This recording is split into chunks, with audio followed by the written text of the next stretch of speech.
Good morning, everyone. We are live. It is Friday, Fractional Friday. So I got my man Joseph Cachapalia back, and we got the one and only Dion Financial Freedom Talk here. So, morning, fellas. Morning. How you Howdy. doing? Good, good. So, yeah, usually maybe every other week or so, me and Joseph dig into fractional real estate. It's a new asset class I'm kind of looking into, wanting to know more about. Joseph does have his own YouTube channel. So, if you want more daily content on that, please go check that out. His channel is in the chat. But he wanted me to bring someone on that would maybe push back a little bit, or we all kind of know Dion for his takes on real estate investing. So I said, I know the perfect individual. So Dion, welcome. And maybe Joseph, you can start first and give a breakdown of what fractional real estate is. Yeah, sure. So, in general, fractional real estate is somebody owns a property. They cut it up into pieces. There's a couple different ways that they do that. It might be, typically it's in an LLC, and you're getting some share of that LLC. Whether or not it's a registered security varies by platform. What specific rights you actually get in that property vary, but the base case is you get some percentage of rent. My cat's tail just keeps coming on his screen here. You get a percentage of the rent. If the property sells, or when the property sells, you get a percentage of the appreciation, or any money that you get out from the equity side of the sale.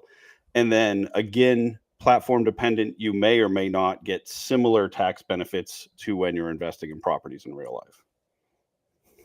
Great. Excuse me. Sorry. Great, simple breakdown, Joseph. Now, Dion, I know it's kind of last minute, but did you get to dig into fractional real estate, or how much do you know about fractional real estate? So it's ironic. The last time I did a debate with somebody who was an attorney, it was on one rental at a time, and it was with an attorney. Uh, and so I'll keep the LLC out of this debate because there are times it applies, and this is a time you should have one. I like the Socratic method of debate, where each person explains the other person's position to the other person's acceptance, and then you debate. So I will start just so that Joseph can go, okay, Dan, you don't understand, or you're close enough. So I think the goal with Joseph's form of investing, this is my Socratic form of debate where I'm going to present your side. It's you're not dealing with tenants, toilets, and termites.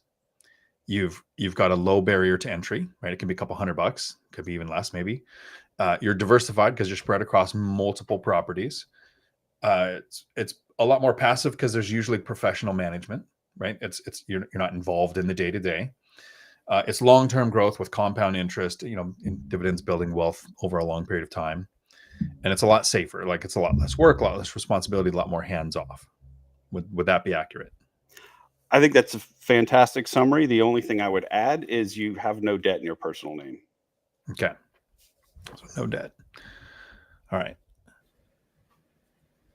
So you agree? I understand the benefits because Yes, absolutely. there's a lot of benefits to it. Right. So here is my take.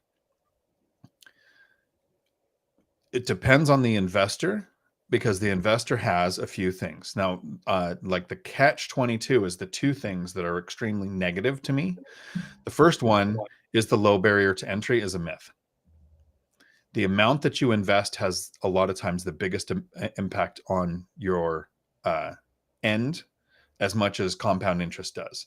Like if you have the same 20 years and you put in $1,000 or you put in $50,000, those same 20 years are going to look very different.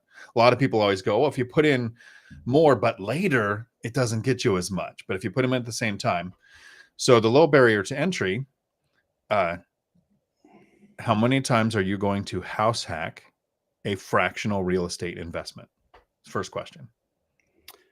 It's an interesting question because there's at least one person I know who's doing it, but in general, it's not something that's set up for it's not Right. you're not So going to that do it. person is probably renting the He property that is he's owned. renting the unit, and he's starting now to buy Right. shares in it. Yeah, Still having the same which is housing interesting. expense, losing the few things: the owner-occupied low down payment, best interest rate because it's owner-occupied, Absolutely. reducing or eliminating the housing expense. Okay, so the house hacking thing is taken away. Same thing with REITs, same thing with stocks, same thing with crypto.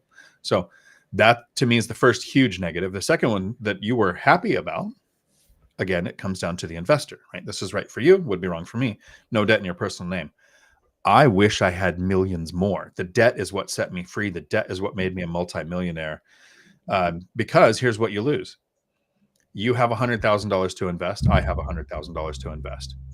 You buy $100,000 in fractional real estate. You're extremely well diversified. You're very hands off. You're like super protected. You're more lazy at being an investor than I am as the lazy investor. So good job. Right. But I buy a $400,000 duplex with my $100,000 down payment. So next year, if you get 10% appreciation, goes up 10% your property, right? You've gained 10 grand if you sell some of it. Well, and you're going to be taxed. This, I think you're may be missing. There's no debt in my name, but we use debt. The entities are using debt. So we're still getting that leveraged appreciation. Correct. But are you levered? You own $100,000 worth of it. You're going to gain the gains on $100,000 worth of it because everybody's money is put in their aggregate together. So if we bought that same duplex as you, our debt on the duplex would look the same as you. So we're in a levered equity position, just like you are. Okay.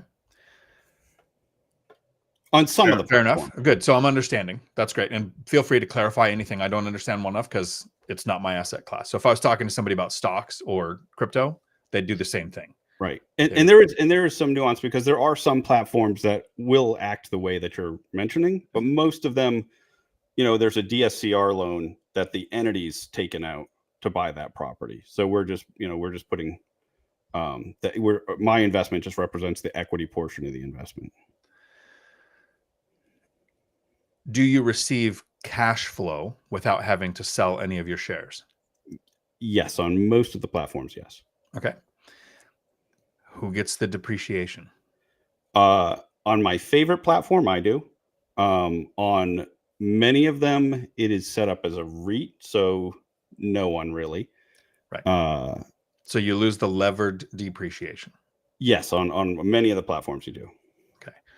So then the biggest negative to me that comes in, and the same reason why I don't put any money in syndications, which this is a version of syndications that doesn't generally have to go to what are called accredited investors. Like that's the biggest difference between syndication versus fractional is you don't have to have $1 million net worth or a salary of $250,000 a year to even be advertised to these kind of deals. Is the lack of control. Like every syndication I saw that came out in 2020, 2021, even those owned by Brandon Turner or the ones that Brandon Turner's involved in, of the last three he talked about on one rental at a time, 2 dropped to 0, one's at 50%, meaning basically all of the investors lost 100% of their money, lenders taking a haircut. The person who put it together was paid on putting it together, so great for them. So you don't get to go binder strategy your tenants. You don't get to go add a closet to turn a debt into a bedroom. You don't get to say, you might prefer tenant turnover to get rents better, closer to market, or you might prefer the binder strategy.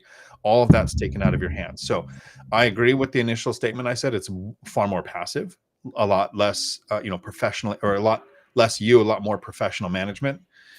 And to me, that's a huge negative.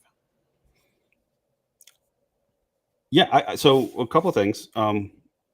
I agree to a certain extent, right? For someone like you and me who have real estate experience in real life, like I've been investing. I know you don't probably know anything about me. I've been investing for 20 years prior to getting involved in fractional real estate. And so for a lot of us, I can see that being a negative, right? If I think I'm going to do a better job than whoever's actually picking these properties and whoever's actually running them, yeah, I can concede that there's going to be times where I think I would do a better job than what they're doing as far as decision making. There is currently one platform right now where we do get to, I can propose whatever we want for the property, and as long as I can convince the requisite number of co-owners in that, we can go to town with changing strategies. We've changed short-term rentals to long-term rentals. We can do rehabs. We could, there's the ability to control, although it is somewhat like herding cats. But yeah, I would agree. I mean, I think it is the largest negative for somebody who is experienced, knowledgeable, and has the time to do what we do.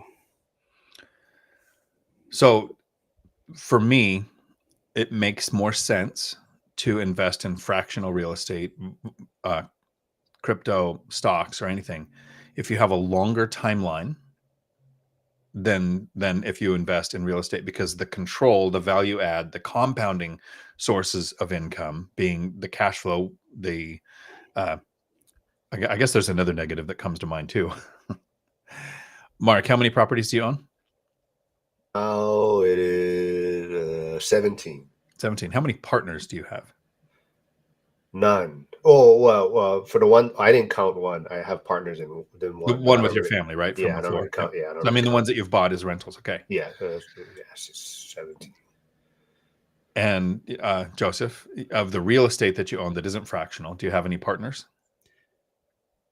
No, I have private lenders on some, but I don't have any partners. I mean, I'm partnered with banks, basically. If you'd call a mortgage a partner, I'm partnered Mhm. with insurance companies, or I've got those. But I mean, I don't have another human being that says, I don't like the color of the garage. We're going to paint the house. We're going to spend, $5,000 on paint and resealing because I feel like it.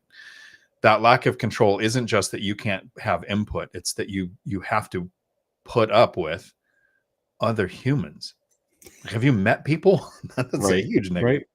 So, I mean, again, to go to your side of the argument, I think it's a great form of diversification for somebody who's extremely wealthy, or a great path for somebody who picks it and just masters that one asset class. Because finding the deals and comparing the deals of different asset classes can be very confusing. A deal that makes sense to put $10,000 into with fractional investing is going to look very different than a deal I want to put $10,000 as part of the down payment of something I'm going to own and control.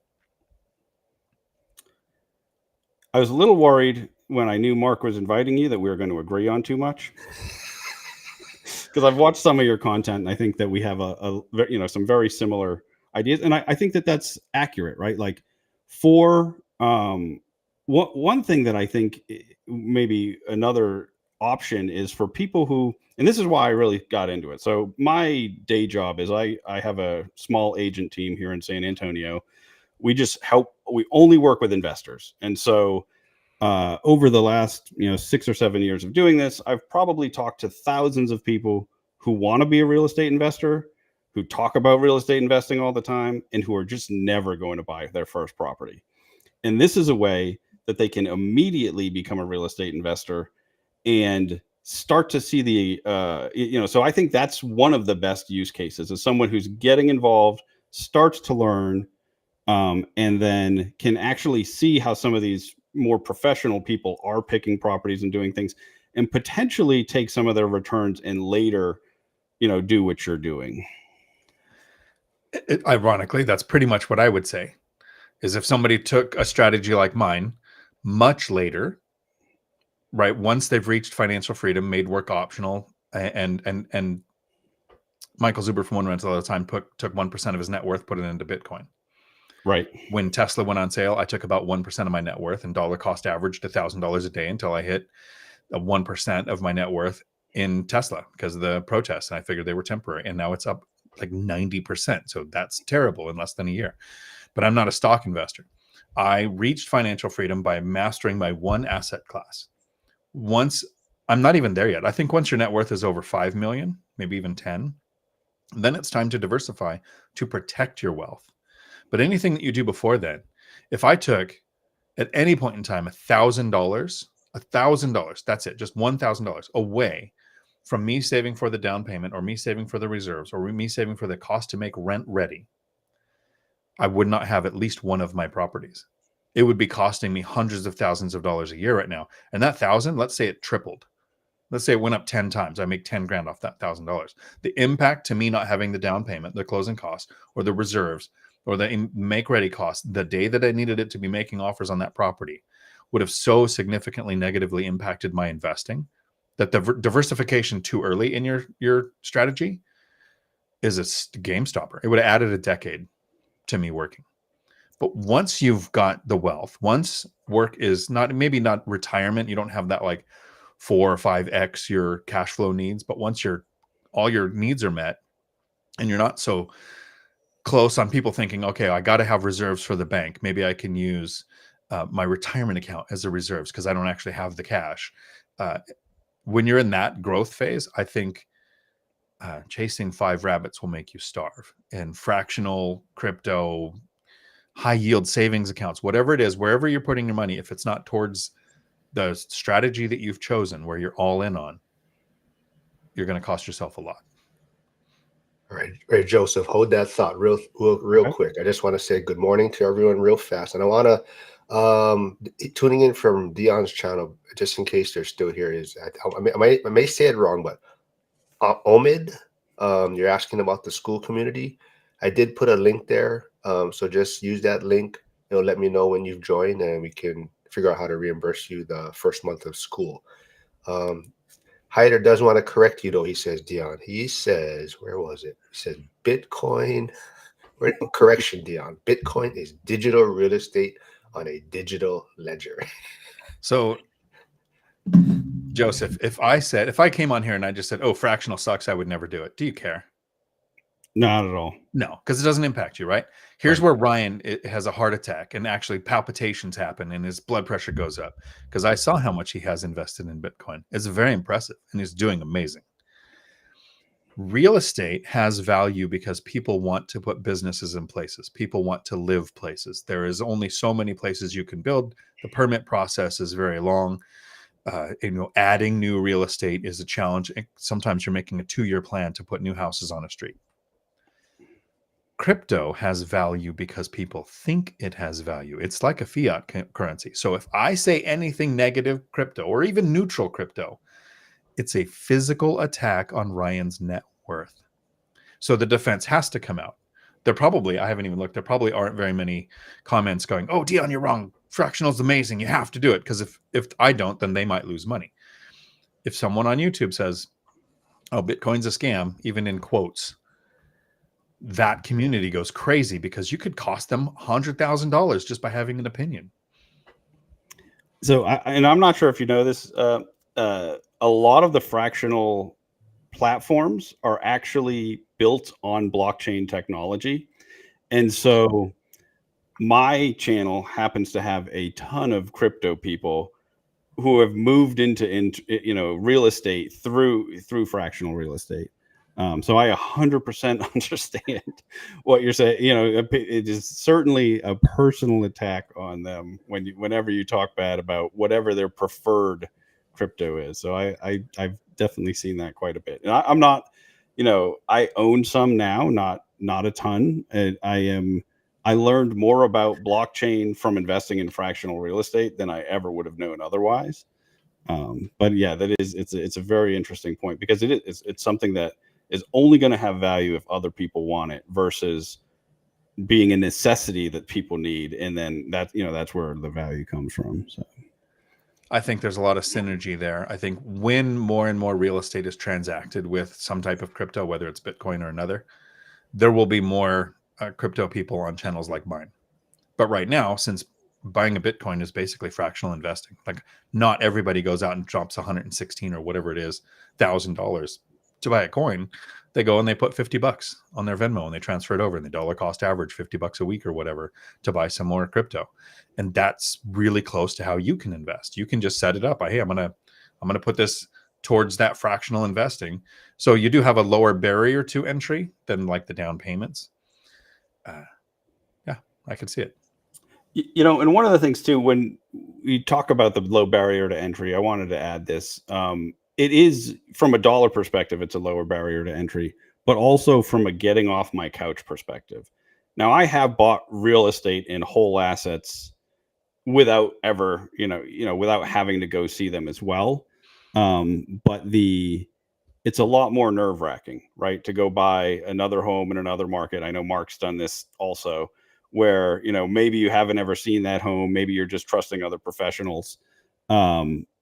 It's a lot easier for me to do that if I'm buying a little piece of one, and if I'm buying with a team that I've bought pieces from before that I know what they're doing, than it is, so it's not just a dollar perspective that it's a low barrier to entry. It's from I don't want to really say effort, because I spend a lot of time doing due diligence on the individual properties, but it's 100% couch money. It's not, going and looking at properties.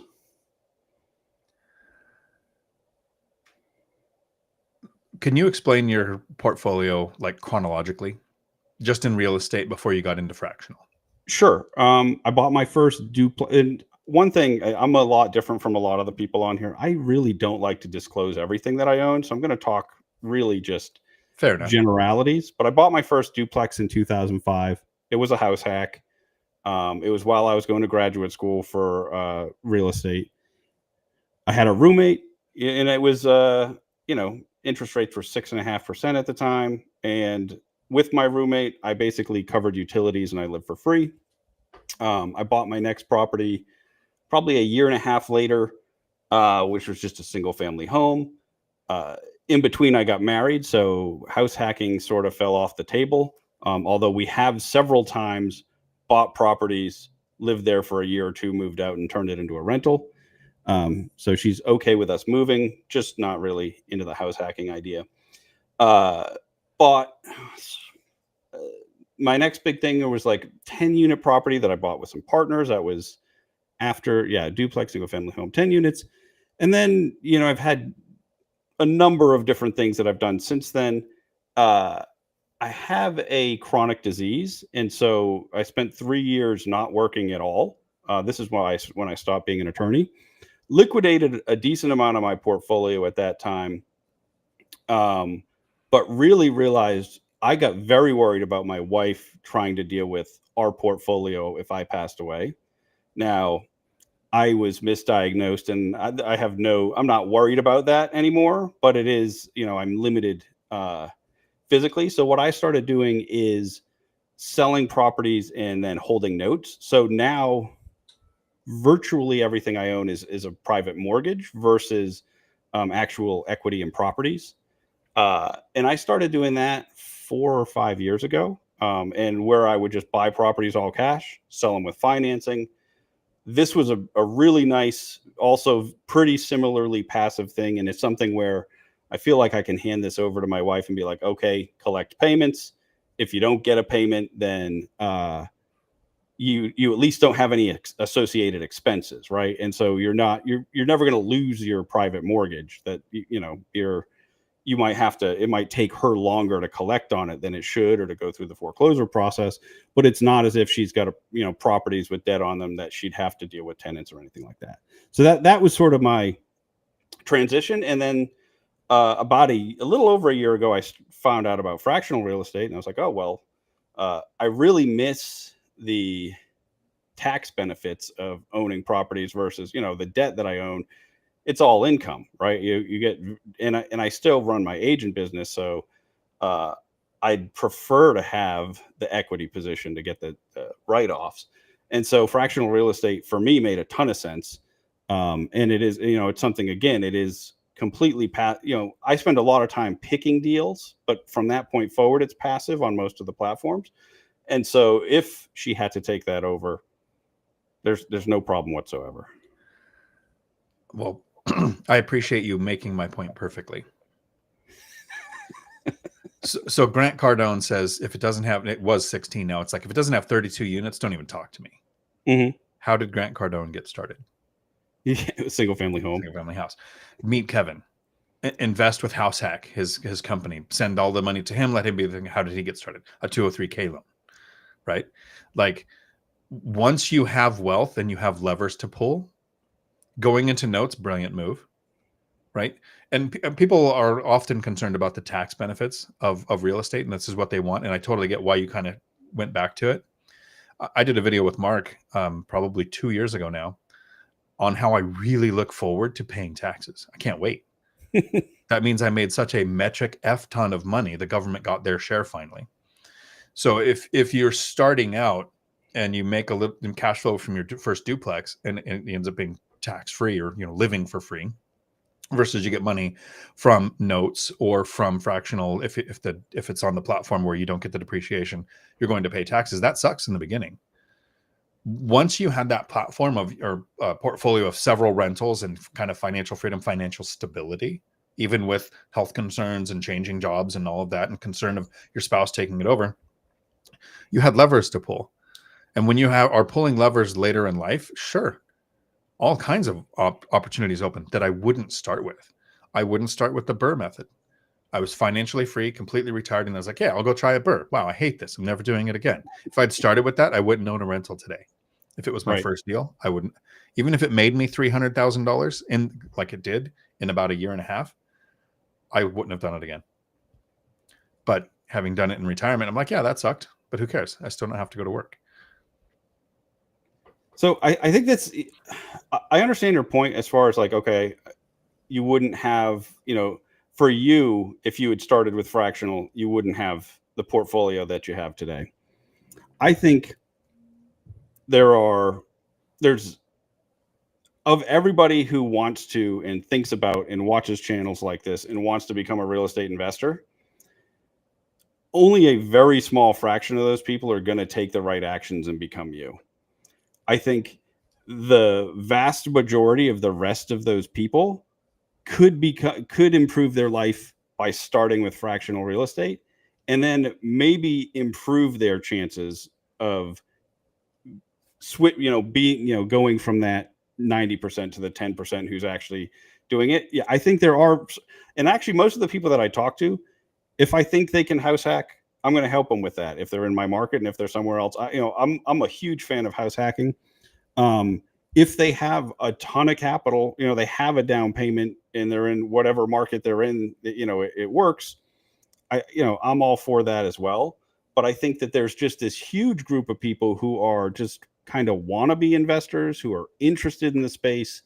And if it's going to be 5 years before they save up their first down payment, they're going to get derailed somewhere between today and that time period. And that's where I see it being, I see that as the strongest use case for newer investors. Operation Let You Talk is working great. Thanks for making my point again. Let me ask you a question. Have you ever been in a teaching role? Or you've been an attorney. You've probably done presentations or something. Yes. Yeah. Okay. The hardest thing when it comes to teaching is remembering what it's like to not know something.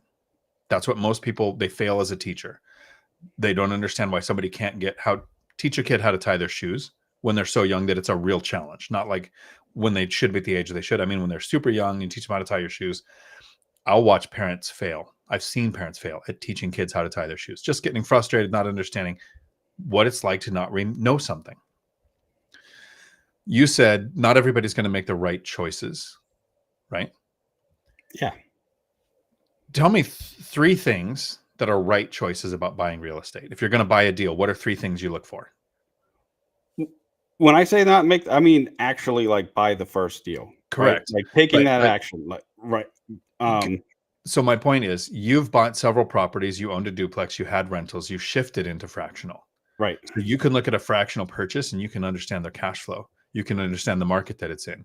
You can look at the professionalism of the property manager and think, okay, if they communicate with me through email like this, how's it going to go with tenants? I'm out of here. I'm not going to be in this deal. Know what right choices are.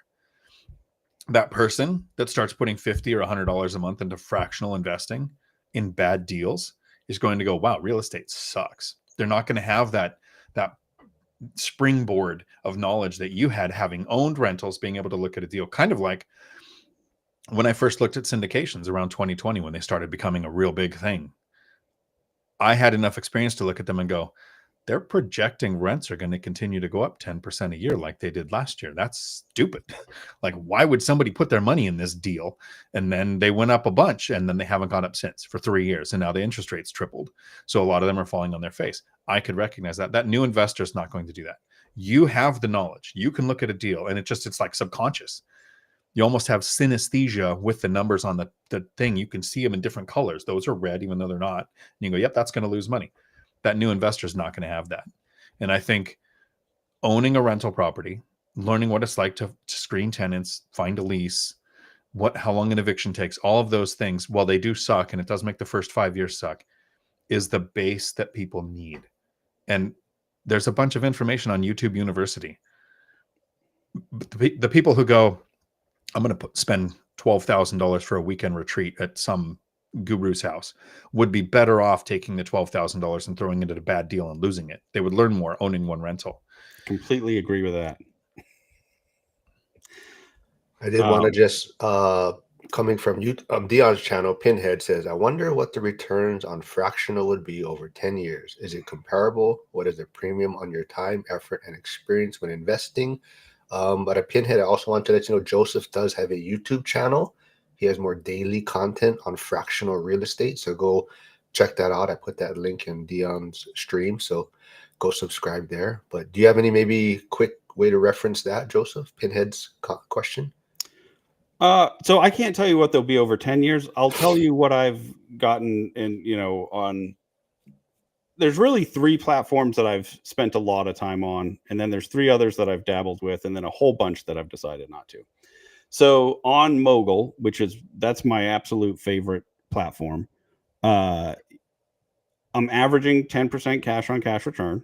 Now this is, I have 15 properties with them. Only 11 have actually closed. So I have investments in 4 that we haven't actually closed yet. So I don't know. But for the 11 that I have, I'm averaging just under 10% cash on cash return. I can't tell you at all, whether that's going to continue or not, and what appreciation is going to look like. They're all in markets I'm really excited about. Like they're my favorite because the team who's picking those deals does a fantastic job. On Lofty, which you've heard me be really critical of, it is a mess, but because it's a mess, there's a lot of distressed deals. I'm in and out of those. I treat those more like a flip than a long-term hold for the most part. My average return on the ones I've exited so far is about 27%. And that's all of those less than a year hold. But that, I don't think anybody's going to jump in and do that. I think the average investor on Lofty loses money. So like Dion, when you were saying, if you go in, you start investing and you have a bad experience and you're going to say real estate's terrible. I do think there's that risk if you're on the wrong, I think if you were on Mogul, I don't buy every deal on there. I buy probably at this point, maybe 50% of what they put out. I'll buy something in. So I think they do. I think you could buy a piece of every single deal that they did and be okay. I don't think I actually think you'd be better than most people perform on their own deals in early years. Because they're just too well-trained people that put this together. But Lofty, I think if you go there with no knowledge at all and you just jump right in and start buying stuff, I know a lot of people that have lost money doing that. And so it's definitely, it's a good point. And it's part of why I'm doing my channel is because all I'm doing is due diligence videos on, okay, this new property that came out, this is what I think about it. And so there's certainly a risk there. I think it can be mitigated with, education and just like you can with when you're going out and picking deals in real life.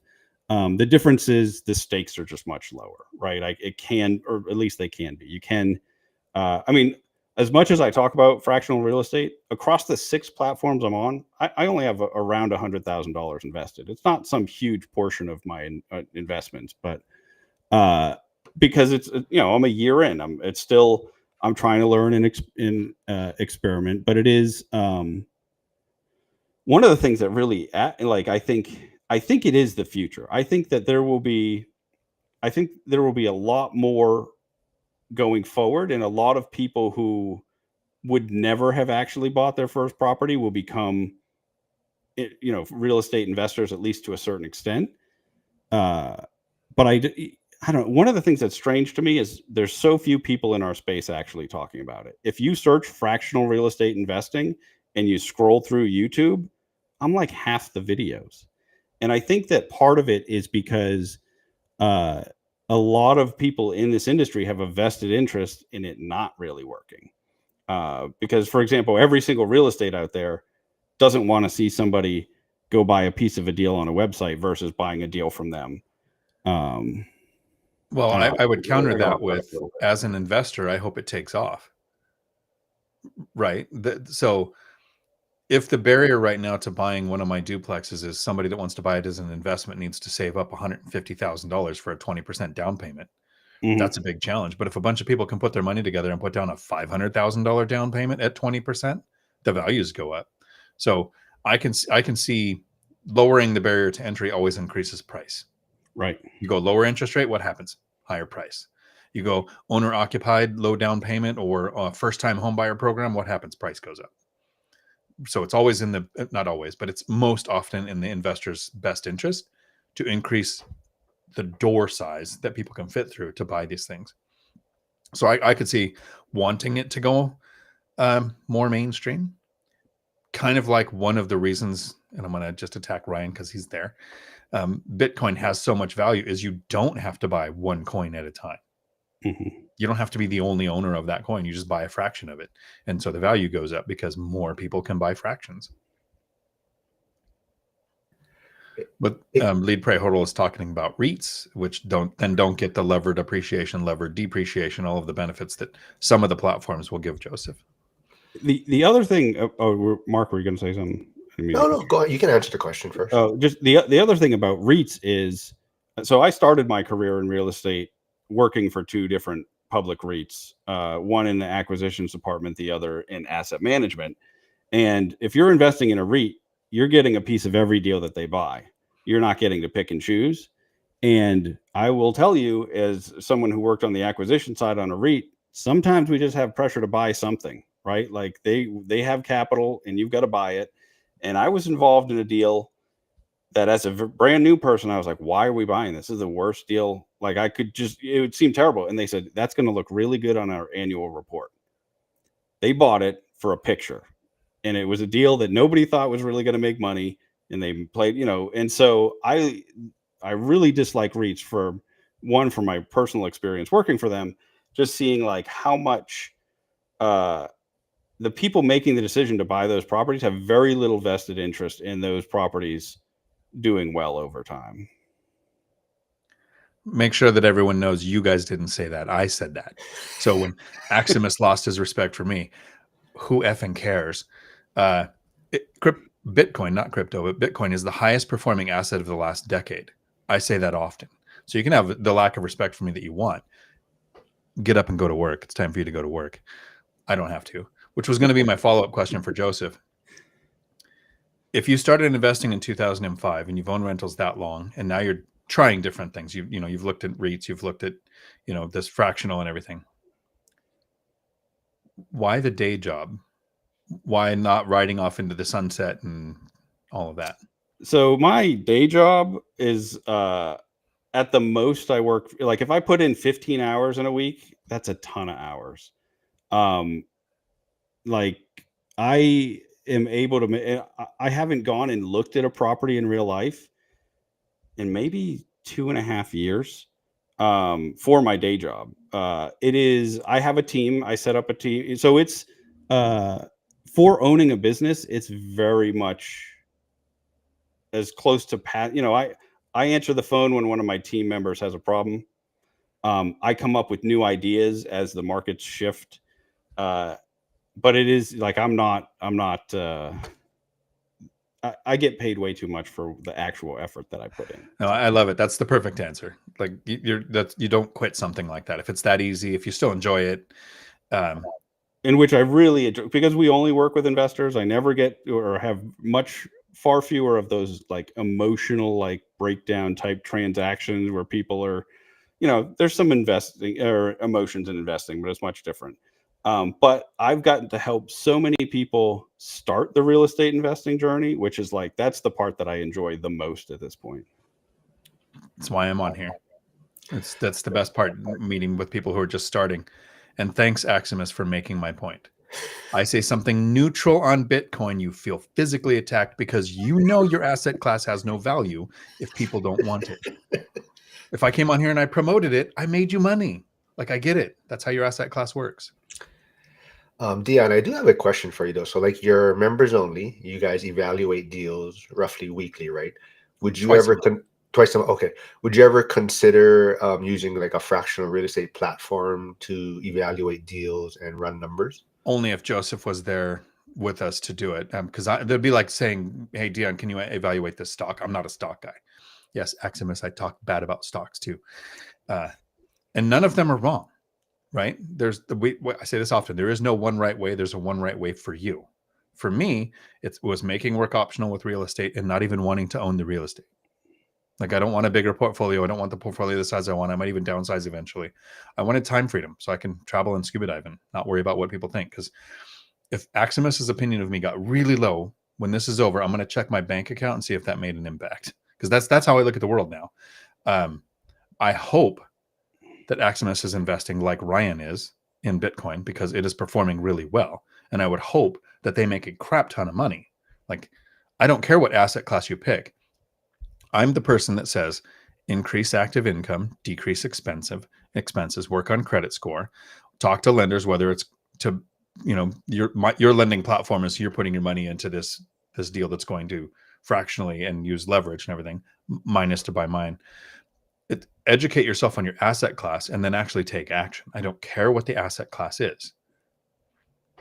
Yeah, I think that's why I also like to bring on Joseph and Coach Massey, Nick, like different asset classes, because not everyone wants to do, traditional real estate transactions. So I'm always trying to bring on people that are investing in different places. But Chris Webb does have a question for you, I believe, Joseph. He says, how many people investing in fractional real estate can explain the collaborated debt obligation, CDO, and how this is different? I think he means a collateralized debt obligation when he's saying CDO. I don't know if not, I'm not sure what he's talking about. But the CDOs, if that's what he's asking about, the collateralized debt obligations, if it's collaborated, I'm not sure. But I think most of the people that are investing in fractional real estate would have no idea about that. I only do because I have a master's degree in land economics and real estate, and we actually took a class on them. And then working on the finance side and commercial real estate, we dealt with a little bit. I don't think it really has anything to do with investing in fractional real estate. It is, it's basically how mortgages were repackaged to be sold. And so I guess in that sense, right, you had investors buying buying the repackaged groups of mortgages. And so that created, a lot of people blame CDOs and for the 2008 financial crisis, right? You started having more and more stuff get chopped up and pooled and creating risk that people didn't see. This is actually why I like fractional real estate, because it's the opposite of that. I'm always looking at one asset and I'm buying a piece of that asset. I get to do my full due diligence. I get to look at what's going on there versus a lot of other ways that you can invest in real estate fractionally or with smaller amounts of money, like REITs, like funds. Those you have risks more similar to what you'd have with the CDOs, where you have a bunch of stuff getting dumped into one basket, and all you get to do is invest in that basket. I'm not sure if that's where he's going with it or not, but that's what I would think. I would say Chris had a great question. If people are investing in the asset class, how many people can explain it? Do you know how many investors I deal with on a day-to-day basis that own rental properties that have no clue the difference between FHA, conventional, DSCR? They go to their lender and they say, hey, I want to buy this. The lender says, this is a loan package that's the best for you because it probably has the best commission for the broker. And they go with it. Like I have friends that my brother retired with 10 rentals, has never had a mortgage, has no idea how it would work. He wouldn't own a rental if it came with a mortgage. You need to master the asset class that's going to give you the outcome that you want, not know the information that the average investor doesn't need to. But Chris had a great point of who can explain it. It's the same with real estate. I think the more you educate yourself, the better your likelihood of success. But I think I've asked my brother a couple times on camera just to kind of put him on the spot to explain a really simple real estate thing, and he has no clue. But he owns rentals and he never has to work again. Like, that's the goal. It's not to know everything. And I see that Aximus is still going because he feels attacked because he knows his asset class is so weak. Yeah, we'll get to that. I wanted I to a certain extent, I believe that education will improve your chances of success. I think a lot of people get too stuck on learning the next thing versus taking action and buying the first thing. So I think there's a lot of risk, especially in our industry, where there's a lot of people who benefit from you just being on that learning flywheel versus actually doing flywheel. I mean, there's just with all the course providers and coaching programs, like I know somebody, and this I'm not gonna. I know somebody who's been part of the Rich Dad coaching for ever, spent a ton of money, and has still never bought a deal. So there's, I think you have to give yourself a certain, like, okay, because I'm really, I think overeducated for what I do. Uh, I think that it makes sense to give yourself a cutoff. Like, okay, this is the date I'm going to start taking action and buying stuff. Of course, I want to keep learning, but I feel like it's way too often people use learning one more thing as an excuse not to get started. That Bigger Pockets calls that analysis paralysis. At least that's where Right. I've heard it 100 times. Right. And there's a point where you need to educate yourself. I take it from the Marine Corps, right? No plan gets to 100%. You get to 80% and then take action, because you have to be ready for all the stuff that isn't going to go the way you expected it to. And I think when you master an asset class, you don't know everything about it. You know enough to have mitigated the risk, to have a confidence in your expected return, and then actually do something with it. I did want to say good morning to Charles McCune and show him that I'm wearing the hat he sent me. He sent me a gift because I'm always promoting Bucky's merchandise, but he did want to send me, I guess, Wally's. It's a different version or in his area. But Josh Burdick says he signed up with Mogul. So Josh has been following our Fractional Friday. So he said he signed up with Mogul so I could see their deals. They seem nice. The owner told me that typical investor puts in at least 5,000. I haven't invested with them, but their properties seem to fully fund within a fairly short time. I mean, like I said, they are my favorite platform. Of course, you want to do your own due diligence on them. They could be a scam and I'm missing it, right? Like, I always want to make sure that's clear, because I do sometimes worry I'm too much of a fanboy. I've only been investing with them since December of last year. But yes, I mean, I think if you compare them to any other platform, they're actually looking for good deals. Where, like, some of the platforms are, we're trying to put every piece of real estate we can find on here and let you guys figure it out yourself. So I think that's the big difference with what they're doing. And just for your knowledge, they were two guys that worked at Goldman Sachs in Goldman Sachs real estate investing, buying similar types of properties, residential investment properties. So. Chris has another question for you, Joseph. It says, I cannot see the difference between this and other equity fund. I am a bit behind in the video because I paused, but Joe said everyone will own some type of real estate to a certain extent. Yeah. So, I mean, the big difference between a fund is when you buy a fund, you're getting a piece of every deal that fund decides to buy.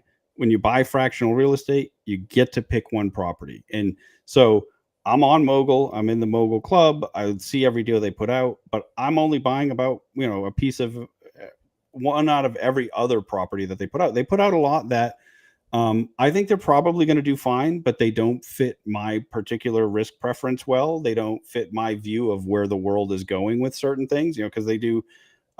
They've got short-term rentals and pad splits are their two primary products. And I think I really like the pad split model, but I don't like it when you have 10 bedrooms. I get worried that that's going to get regulated away. When they do their 6-bedroom pad split, that's still killing it from a return side. I'm all about those, so you get to pick and choose, where if I invest in a fund, I'm just stuck in that fund. Hyder says he's telling Aximus he's still working on Dion. He's still respectable. Aximus does say he may understand IRL real estate, but clearly doesn't understand or have taken the time to understand blockchain. That's okay. Aximus has a great point right there, and we've made it several times in this video. When you're going to invest, when you're going to put your money at risk, master your asset class. That is not my asset class. I say it clearly all the time. Stocks are not my asset class. If I was going to do something like Joseph did, where I shift strategies midstream or somewhere, there would be a good 6 months to a year maybe of deep research, and not with just AI, because it gets almost everything wrong, but deep research on my own, connecting with people who invest in that asset class, getting into those meetups, getting around the people who use that language, learning the different ways to invest, learning the different timelines to expect, how to diversify inside the asset class. Like I'm in real estate. I'd like to hear Aximus tell me how I've diversified 2 different ways, specifically that almost anybody who watches my content would know exactly how I've diversified. How do you diversify in Bitcoin? I guarantee there's a way. I guarantee there's a smart way to do it. I guarantee there's a bunch of wrong ways to do it, just like with real estate. There's 1,000 ways you can do it wrong. If you've mastered your asset class, I'm with Joseph. You did it for 2005 to 2024, 19 years. And then you start, well, maybe before you started looking at REITs and some other things. But you were well into your asset class before you started looking at other ways to invest. Yeah, absolutely. And I think, and that's something I completely agree with, right? That you definitely need to just, that it terrifies me, the number of people that will join one of these sites and then just YOLO into a bunch of properties. There are, on one of the platforms, there are entities that you can buy a piece of that no longer own a piece of real estate in those entities. The deeds were transferred out, allegedly fraudulently, and there are still people jumping in, looking at a couple of things and buying those. So that terrifies me, right? Like I think that's why I say, like, it is a lower barrier to entry, but I'm all day long telling people you should do due diligence on every single one that you buy. And yeah, that takes some education to understand what does that due diligence look like. Coach Nick Massey, lead Pray Huddle. Go check out his YouTube channel, but he has a great point. He says, I love real estate, Bitcoin, and a difference of opinion. People only grow by being challenged and not taking it personally. That's why I love to bring Dion on. He definitely makes you think. No, I mean, hopefully people watching understand that. I say this off camera usually. When you're having a debate, you have to take the con side. Like let's say I really liked fractional investing. What good would it do to have 2 people on here talking about the pros without having somebody go, here's another way of thinking about it. Same thing with Bitcoin and crypto. And I know every time I just say the word, haters jump in and go, oh, that sounded neutral. I hate your guts. Yes, I've asked a few people in the chat. So far, it looks like a couple no's for not more interested in fractional real estate. A couple people said they are interested, but they like having more control. But yeah, I definitely think it's a space to, like you said, look into further. I think it's a good place for people maybe to start.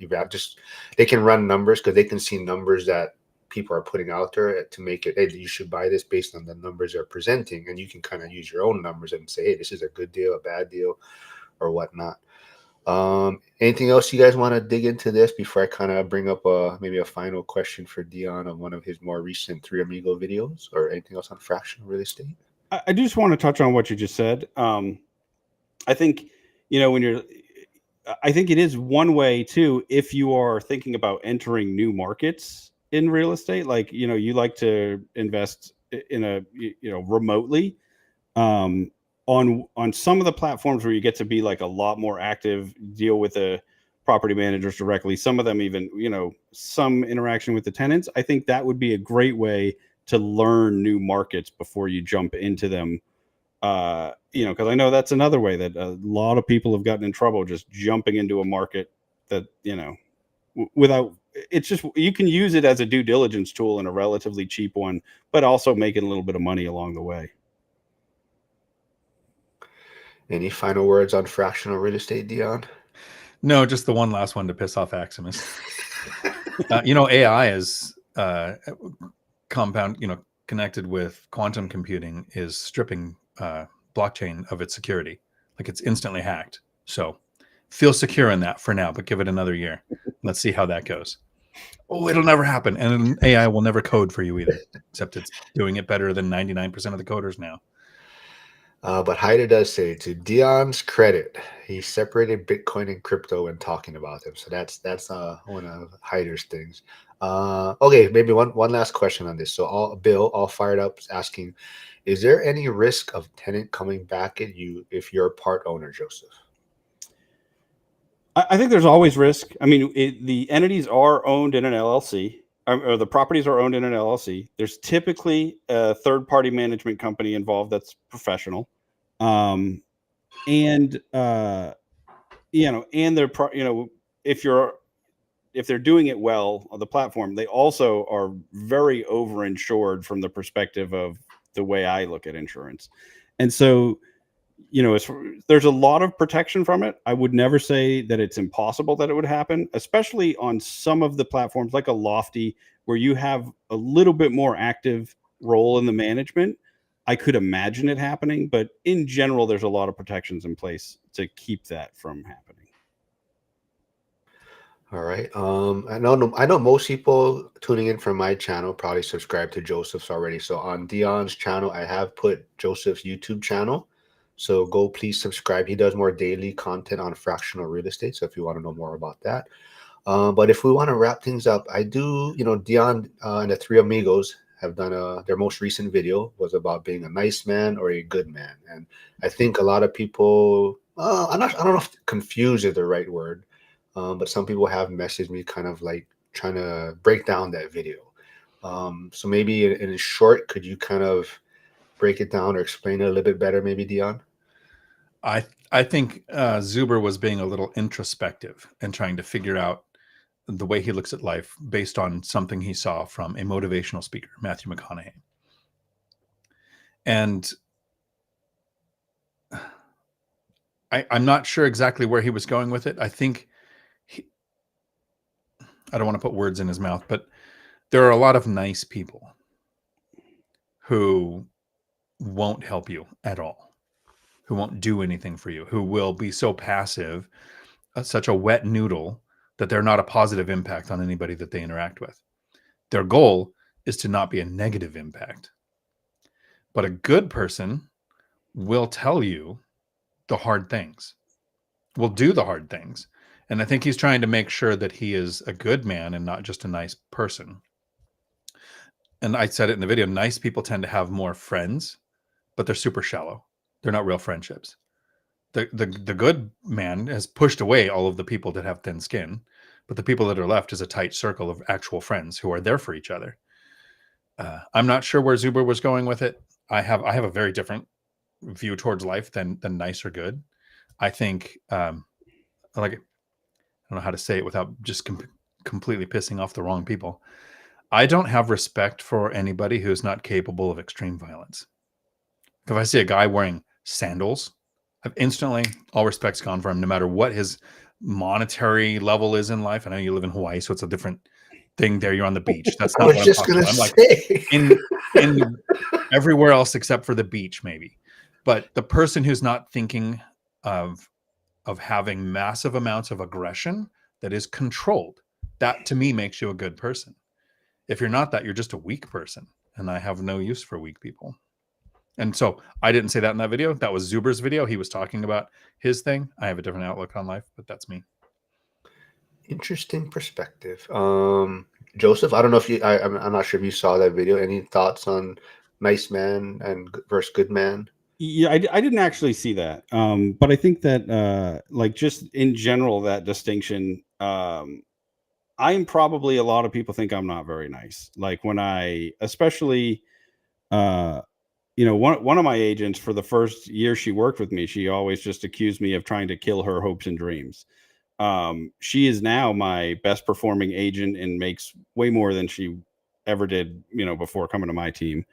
I think that, yeah, a lot of times the truth doesn't feel nice, but it's the right thing to do. And so I think that that's my guess on where maybe some of that distinction is coming from, right? Because it's and sometimes it is like, if I disagree with someone and I think they're really wrong about something, and I think their viewpoint on it might actually be hurting them, it's I can be nice and let not start an argument with them, or I can actually try to help them and tell them the truth about it, which might hurt their feelings. So I can see that, and I think that I skew towards not necessarily the nice side, but actually wanting to help people regardless of if there's some feelings hurt. Yeah, a few of the comments. J6 saying being the enforcer kind of man. Let's see. Yes, I was going to ask that about the Crocs, though. When you said I was going to take a little personal, but Charles McCune says people pleasing shortcomings. Uh, Hyder does say, I wear sandals and I am ready for whatever comes my way. Real men wear sandals in a masculine way. Yeah, I did. You know, I do wear Crocs every day, but when I fought in a cage, it was barefoot. So I feel like I do okay with the Crocs. So Josh Burdick does say that video was great. Zuber, like a lot of silent majority, have been far too nice for too long. Time for feelings hurt. Time for feelings hurting honesty. Yep. All right. Well, this was a good one. I found that I thought Dion was the perfect one to bring on to this. Oh wait, we'll make a channel Aximus and maybe you're okay. Well, So here, Axim, if you're, I'm not sure if so. Dion's asking you to make a channel. We can all tune in there and see what your content is all about. But yeah, If I have only created one hater in this video, I feel like I have epically failed. all right. Well, this is a good fractional Friday. Thank you, Dion, for taking time out of your busy schedule. I know you got a lot of things coming up, like BP Con. When are you heading out for that? Tomorrow morning. Tomorrow morning. All I'll right. be in And Vegas.